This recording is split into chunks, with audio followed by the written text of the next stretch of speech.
Should I go to make this a full screen? Is there any button? All right, so I'll just speak. Do I have to have any microphone or like this? This one? To here? I have to use this one? You can use that. All right, like this. Okay, good. So okay, how can I make this full screen? Yeah. Do you know how to work this? Which button do I have to press? Yeah. I just have two quick things to mention. First thing, just a reminder, we are keeping our phones away. We're not recording, taking pictures of anyone in the crowd. Second thing, I'm about to put a bit.ly link up on the board. If you have any questions at the discussion period, we will be asking the questions that come through to the link. So if you do have questions throughout the talks, make sure you do send them to the bit.ly that I will put up right now, and then we will get to those.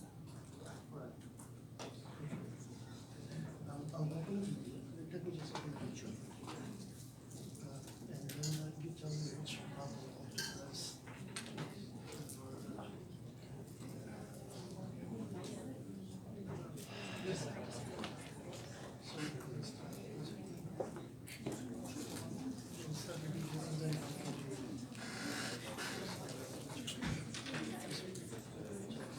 CS First is a free introductory computer science curriculum.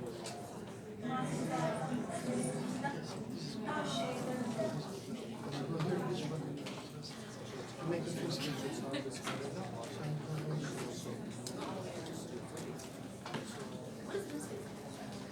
Is it readable?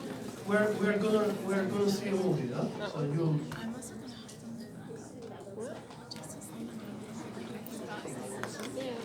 It is the no, go to the presentation. Full screen.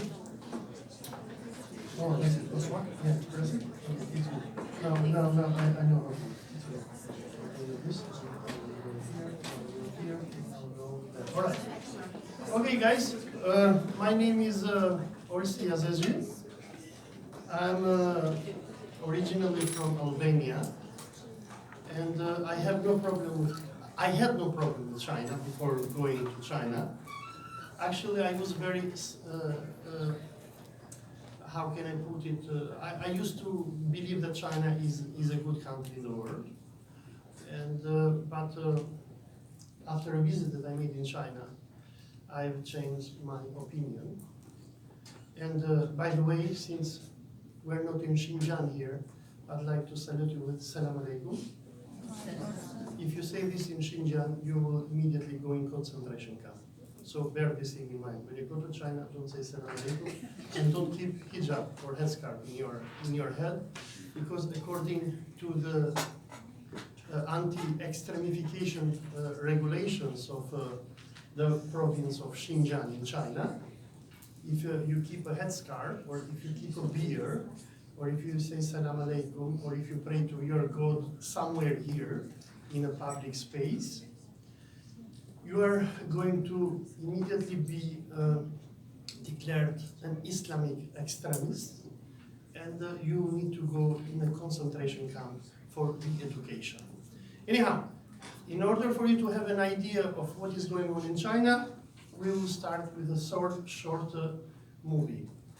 This clip, which was made with this phone that you see here in the front of you, was made in the Wenzhou County Vocational Training Center, or in few words, in the Wenzhou County concentration camp, where China is mass imprisoning the Muslims of the Xinjiang region.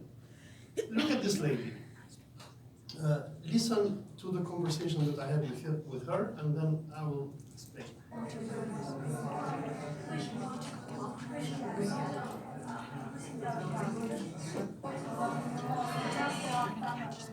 No, she had a scar. Yes. Okay. Smile. How old are you? Okay. Now I'm interviewing her. 就是你看这些东西，主要是从手机上下载的。In the back, you can see What's communist. your name? I'm asking her about her name. She's one of the prisoners. How old are you? She's 23 years. You had hijab before, right? 之前有没有工作？来这儿之前。Just a farmer. No, she had a scarf. Yes, yes, yes. She was a hijab before. 以前你要戴那个头巾那些是吧？蒙面。Yes. Why did you end up here? Why did you what? Why she came here? Who brought her here? Yeah, I'm sorry. I'm sorry. It was that Okay. 为什么要来这儿？你现在先来问我一下，就是download the unlawful videos of extremism from the smartphone and wear the scarf to cover the whole face and body, and also ask the females around her to follow her to wear the same scarf. So, did the police bring her here? Who told the police about her? How did she 你 end 是 up 怎么 here? 样来的？是警察让你来的，还是she is willing to come to me. She find she will. 你是不是觉得自己被极端思想影响，以后自己报名的？像村委会还是政府？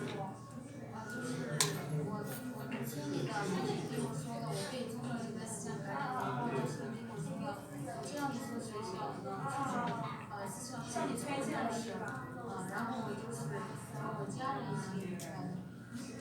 家人陪你来的，还是跟家里有人来的？一起来的是吧？Actually, sorry. In fact, the police in the village told her she was influenced by the extremism. So there is a training center, a school. So let me explain for those who could not get what we are talking about with her. This girl was brought here by the local police of her village. She's an ethnic Uyghur, she's a Muslim. She was practicing Islam like 1 year before.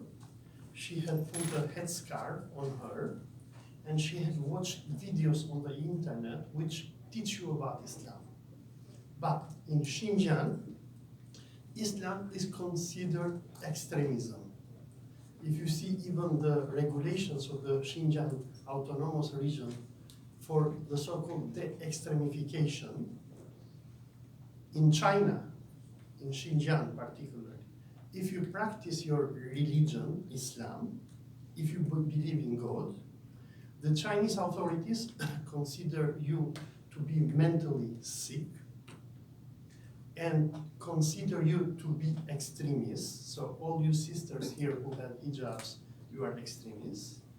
And the police of your area, the Communist Party apparatchiks, they're going to compile a file on you, and then they're going to come at your home, they'll take you, and they'll send you to a concentration camp. So listen carefully again to the answers that she has. Can teach the knowledge.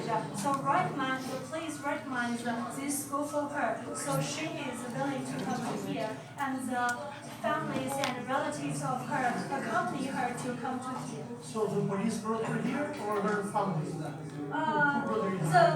family. The family brought her here? Not put, just accompany her for 2 years. Since how long are you here? How long are 已 you? 经来这多长时间了？More than 1 year. How much longer you stay here? 你还得 according to 你还得3年这个月。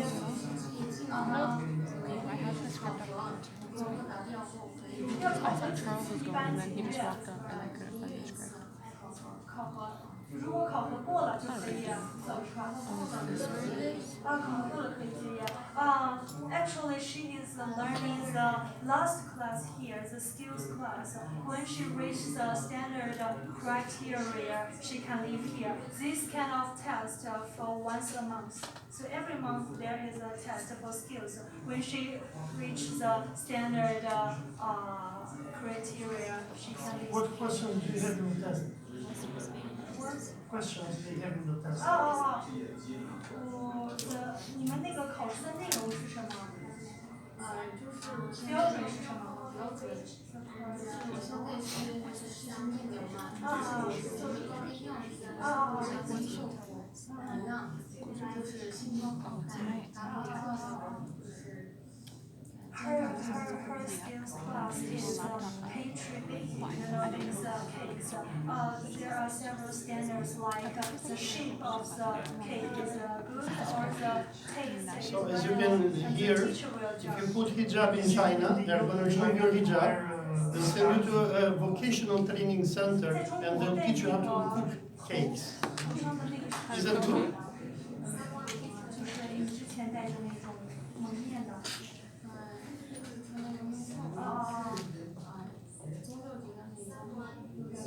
No, it is lawful. Just use a scarf for the windows and prevention is okay. But the religious like the whole covers the face and the body is unlawful. It's not allowed. Yes, it's not allowed. So what happens if you wear with long and with scarves? 如果你穿那样蒙面罩袍，会有什么样的结果？会怎么？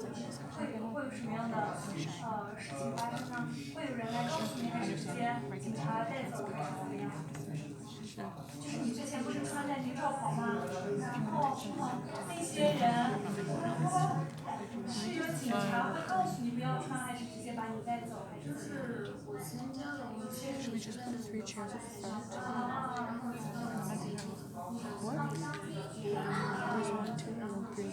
There is a law class that held in the village committee, and she understands that her behavior is breaking the law, so she 你知道的是违法的，然后呢？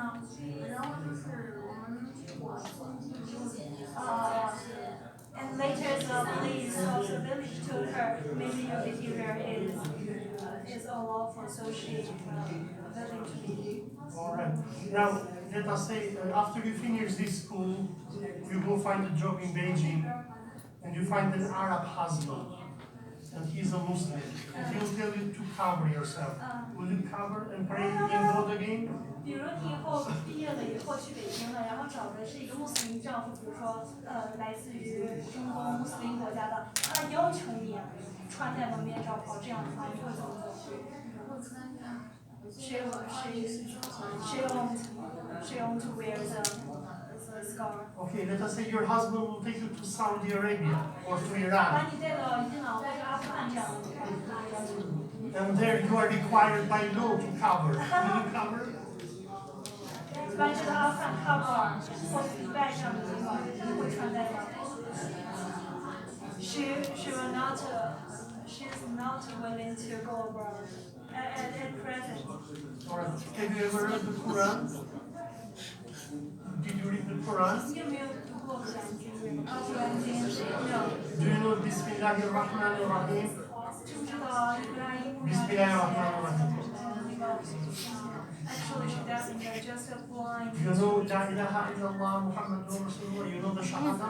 She was a Muslim with hijab 1 year ago, but she's afraid to say that she knows. 不知道。Just download some Now, extremes. listen, I'm a Muslim. The gentleman is a Muslim. He is a Muslim. We are many 这 Muslims. 几个中东来的都是穆斯林。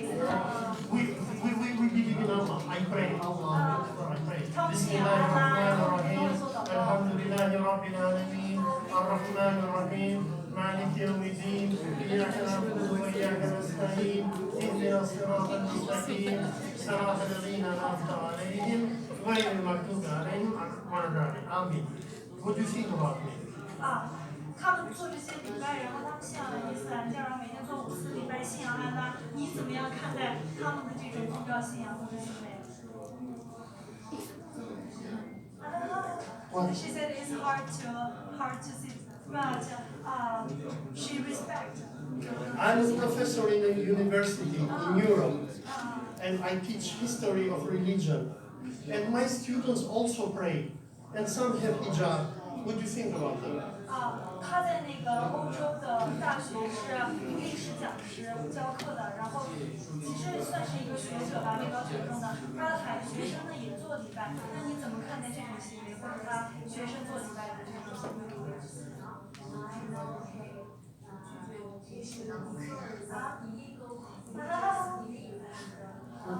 ？She refused to answer because it's a little bit hard, difficult question for her.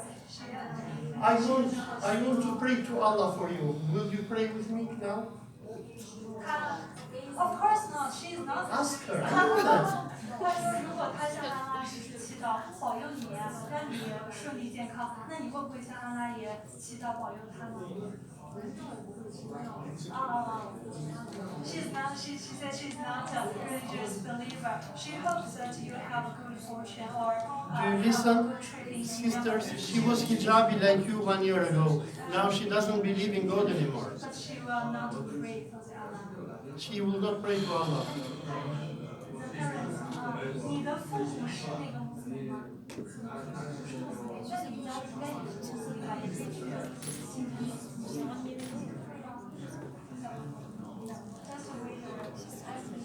She's saying, why are you not Muslim? You're afraid of your teachers?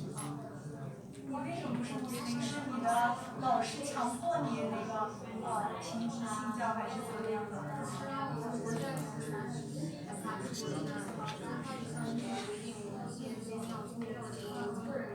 She says that the Chinese law specifies that the freedom of religious belief is totally equal to everyone. You have the right to choose any religious belief, but just she doesn't believe, and the teacher doesn't Alright. do anything to So sisters, look, change their religion. you who are with hijab, if you want to forget Allah, go to China. Let's start the presentation now.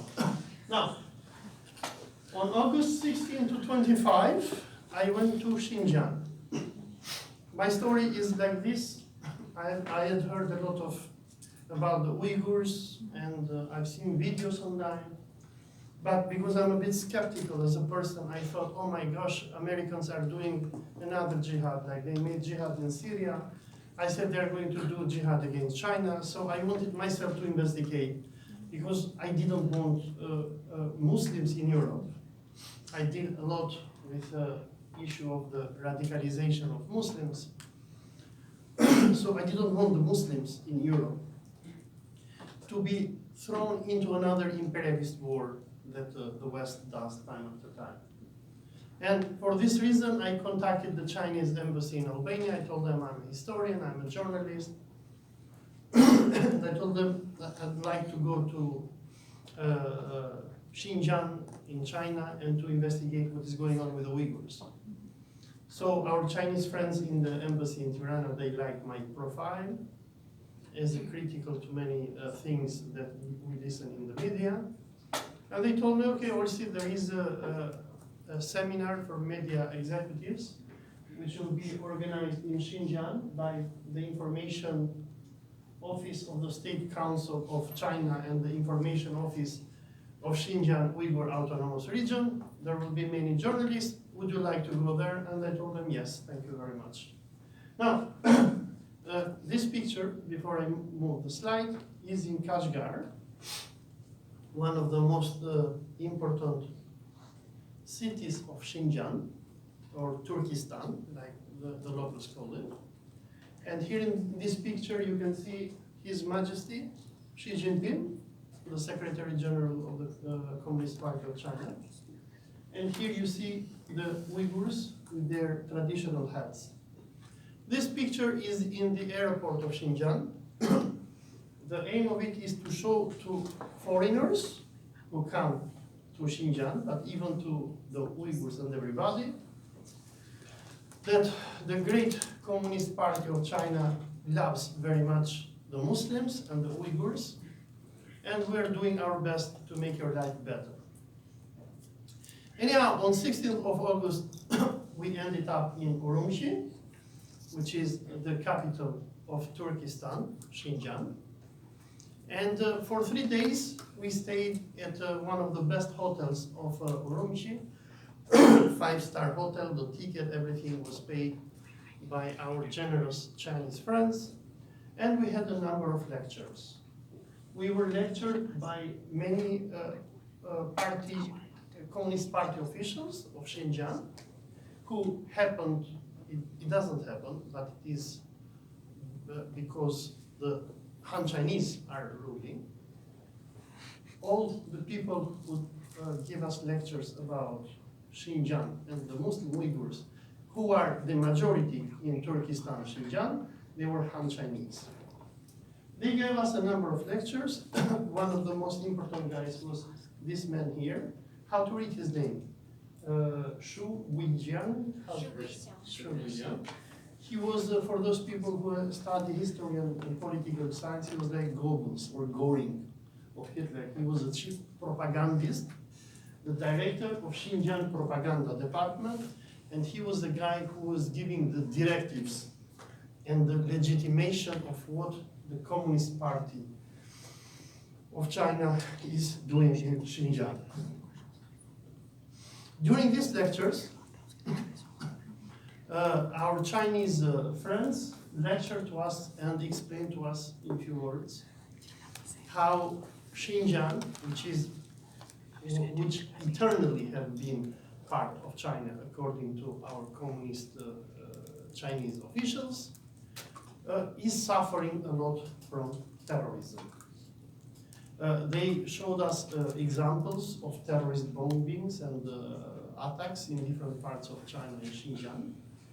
And by, in a way, combining international terrorism, terrorist organization like the Turkestan Islamic movement, if I'm not wrong, which was one of the branches of ISIS in Syria, our Chinese friends were telling to us that even people like Rabia Kader or Dalai Lama or Dorkun Issa, who is the chairman of the World Uyghur Congress, according to our Chinese friends, they all were terrorists, including Dalai Lama, as you can see.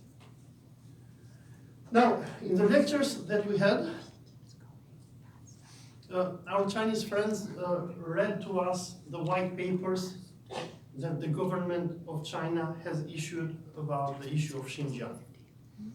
In these white papers, Chinese authorities were telling to us as foreign journalists that Xinjiang has eternally been Han Chinese, that the Muslims, Uyghurs who live in this region, be them Uyghurs, Kazakhs, Kyrgyz, Tatars, or other ethnic groups, they are invaders who came from Central Asia.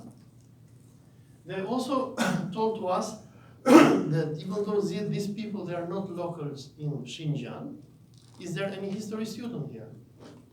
No history student? Okay, very good. For people who know the history of Turkestan or Xinjiang, there we have the Altai Mountains. And people who are experts of the Turkic and the history of Islam in Central Asia, they should know that the Altai Mountains are the birthplace of the Turkish people. Anyhow, our Chinese friends were telling to us, no, this region has eternally been Han Chinese.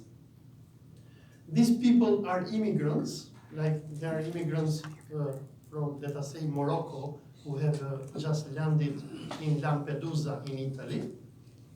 And they were also telling to us that these people, even though they are not originally from Xinjiang, they were Buddhists before, but then what happened?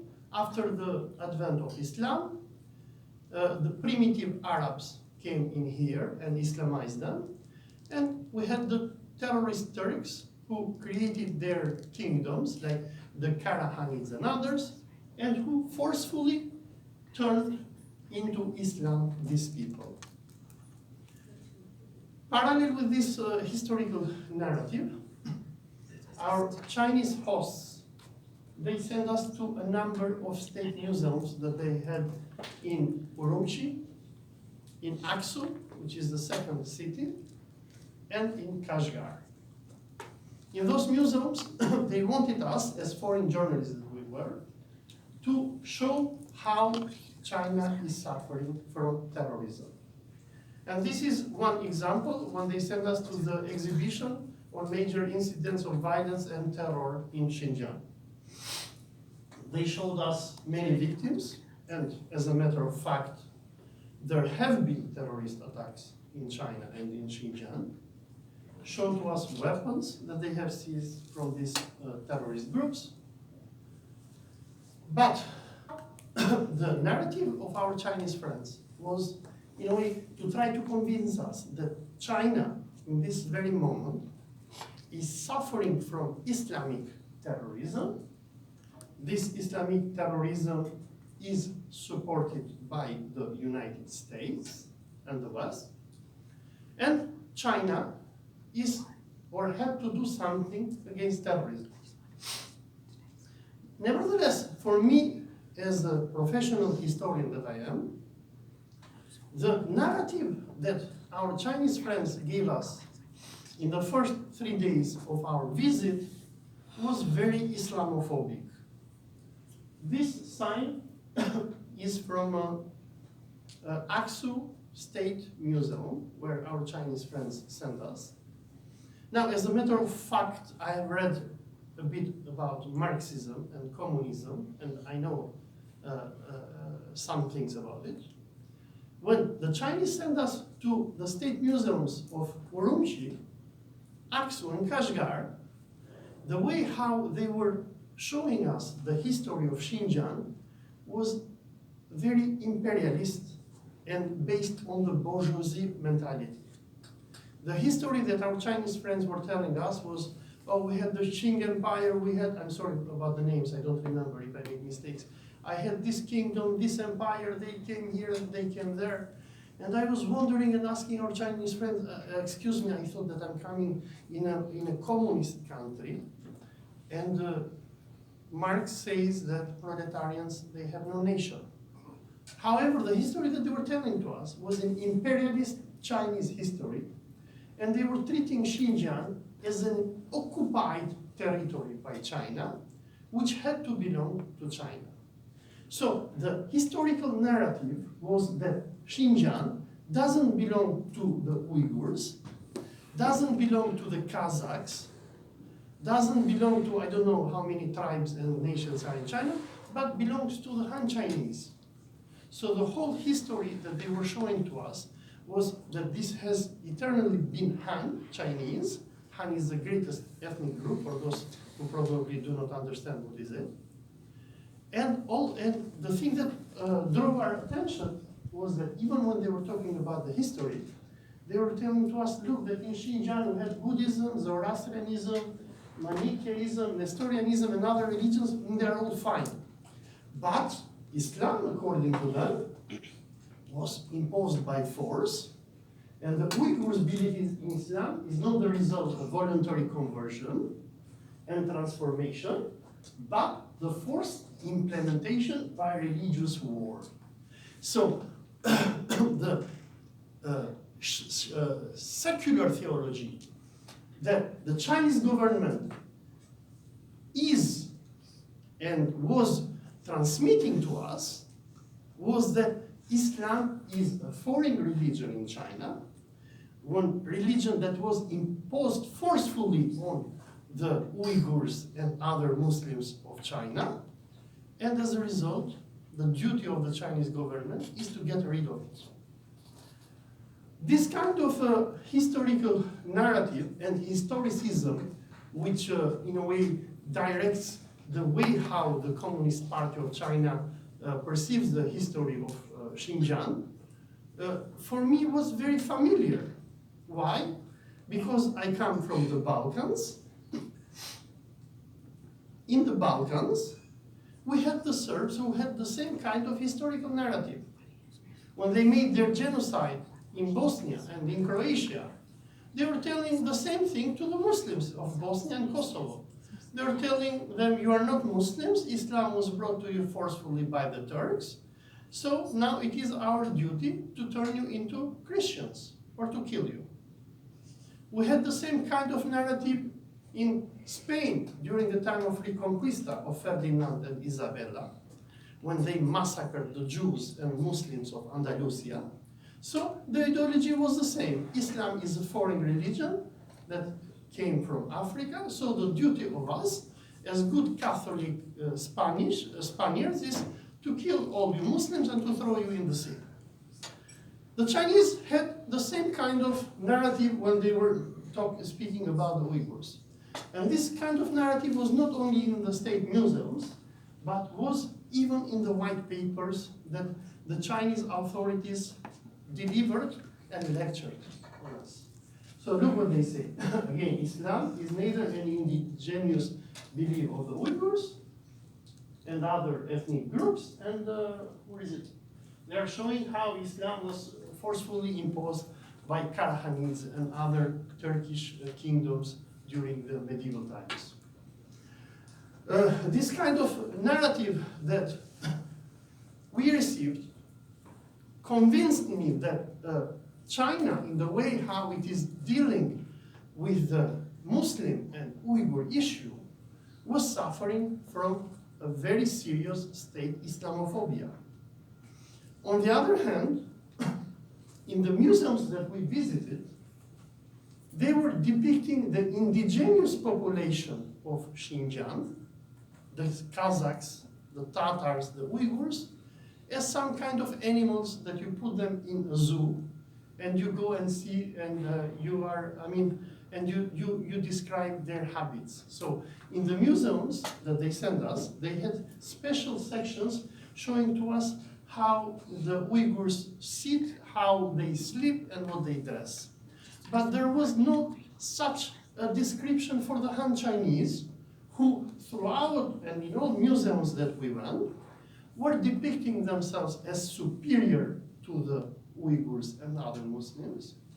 And when we went to Kashgar, where the Chinese government is destroying this very ancient and beautiful old Islamic and Turkish city, is bulldozing it and is building modern and new infrastructure.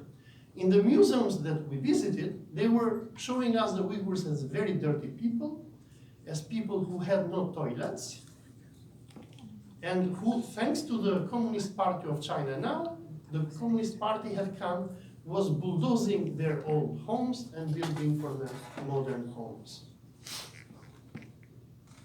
Now, during our stay in the first 3 days in Urumqi, which is a very old and important city in the history of Islam, our Chinese friends, we were all the time supervised by them, controlled. We were not allowed to go in the street and to interview people. They sent us to the bazaar of the city, and here you have this fantastic mosque, which looks like the mosques of Bukhara and Samarkand, or of what have you, of